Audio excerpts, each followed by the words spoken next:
ఇప్పుడు నేను మామిడికాయ పులిహోర తయారు చేస్తాను. ఈ రకంగా పసుపు వేసి అన్నం వండుకున్నాము. ఈ రకంగా పొడిపొడిలాడుతుంది. కొంచెం ఒక రవ్వ నూనె పొట్టేస్తే ఇంకా బాగుంటుంది, పొడిపొడిలాడుతుంది అన్నంలో. ఆ తర్వాత ఈ బాండీలో కొంచెం నూనె వేసాను. కళాయిలో నూనె వేసి దీంట్లో పచ్చిశనగపప్పు,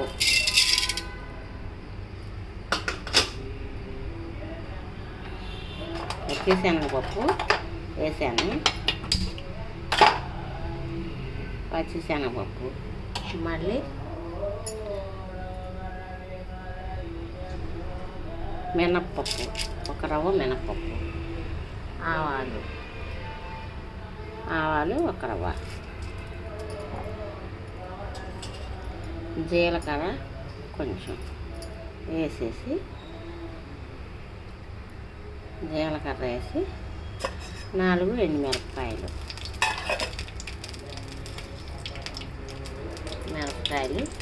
వేసేసి వేగే వరకు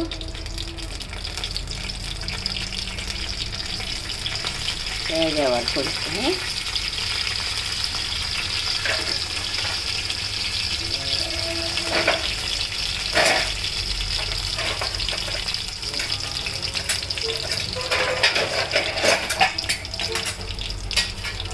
వేగే వరకు అలా ఉంచుకోవాలి.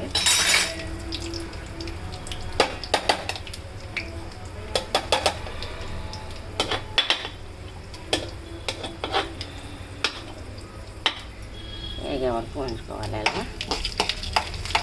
ఇలా కలిపి ఇలా అయిన తర్వాత ఇలా తరగాలి. ఇలా వేయించుకుంటుంటే కొంచెం ఎర్రగా వేగిన తర్వాత కొంచెం పచ్చిమిరపకాయలు ఒక 4 వేయాలి. తర్వాత ఇంగువ వేస్తే బాగుంటుంది. సరే అలా వేగిందో చక్కగా.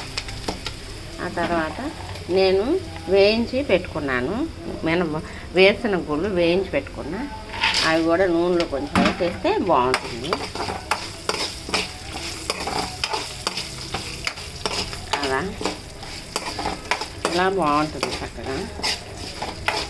ఇలా వేగిన తర్వాత కమ్మటి వాసన వస్తుంది కదా. మళ్ళీ దీంట్లో ఒక రవ్వ కరివేపాకు కూడా వేసేసి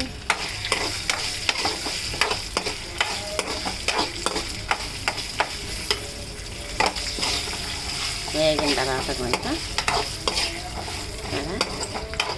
ఈ రకంగా వేగిన తర్వాత స్టవ్ కట్టేసుకుని ముందుగానే నేను మామిడికాయ చెక్కు తీసుకుని తురిమింది దీంట్లో ఇప్పుడు వేస్తాను. ఇట్లా వేసేసుకుని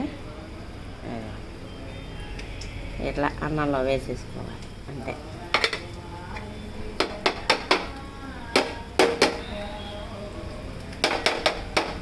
అన్నంలో వేసేసుకొని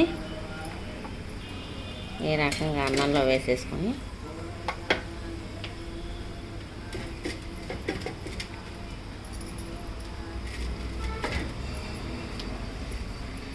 అన్నంలో వేసేసుకోవాలి.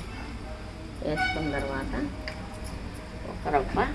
ఒక రవ్వ ఉప్పు వేసుకోవాలి. అన్నంలో తురిమిన మామిడికాయ అన్నంలో వేసేసుకుని ఉప్పు వేసుకోవాలి. తగినంత ఉప్పు వేసుకోవాలి. పసుపు నీళ్ళలోనే ఉడికేటప్పుడు వేసాం కాబట్టి ఇప్పుడు పసుపు వేయక్కర్లేదు. ఆ తర్వాత ఇప్పుడు మనం తెరమూత వేసాం కదా, ఆ తెరమూతని దీంట్లో వేసేసాం. ఆ తెరమూతను కూడా దీంట్లో వేసేస్తే సరిపోతుంది.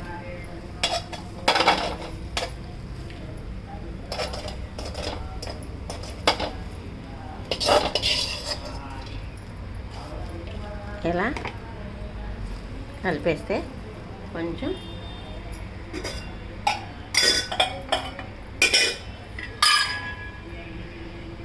తురిమింది అలా చేసి మొత్తం వేసేసాను కదా. ఇప్పుడు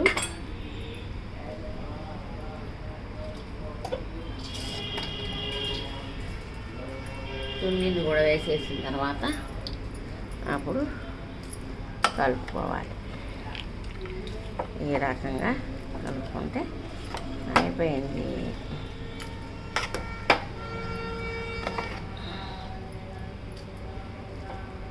కలుపుకుని తొందరగా కూడా పులిహోర కూడా తొందరగా అయిపోతుంది. సరే, దీంట్లో ఉంటే కొత్తిమీర వేసుకుంటే బాగుంటుంది. కరివేపాకు ఎక్కువ వేసుకుంటే బాగుంటుంది. కట్ చేసి వేసుకుంటే బాగుంటుంది. కరివేపాకు కొంచెమే ఉంది, మా దొడ్లో కొంచెమే వేసాను అంతే. సరే, ఎంత బాగుందో, అంత బాగుందా? కమ్మటి వాసన వస్తుంది.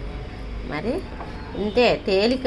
అన్నం వండుకునే దాంట్లో కొంచెం ఒక్కోసారి అయితే ఉప్పు కూడా వేసుకోవచ్చు. ఉప్పు కూడా వేసేసుకుని చేసేసుకుంటే అయిపోతుంది. కాకపోతే మామిడికాయ ఒకటి తురుముకుని ఉంచుకుని అన్నంలో కలిపేసుకుని వేసేసుకోవటమే. పిల్లలకి తొందరగా గబుక్కుని వెళ్ళిపోన్నాం. ఎప్పుడైనా గబుక్కుని లేట్గా లేచినా ఈ పని చేసేసుకుంటే బాగానే ఉంటుంది. శుభ్రంగా పిల్లలు కూడా బాగానే ఉంటుంది. మరి నచ్చితే కామెంట్స్లో పెట్టండి. మీకు ఇంకా వీడియోస్ పెడుతూ ఉంటాను. మరి బై, మీ నా టీవీ. మరి ఉంటాను. నచ్చితే కనుక లైక్ చేయండి, సబ్స్క్రైబ్ చేయండి, షేర్ చేయండి, బెల్ కొట్టండి. మరి ఉంటాను. బాయ్. మీ అమ్మ, మీ వంటింటి అమ్మ.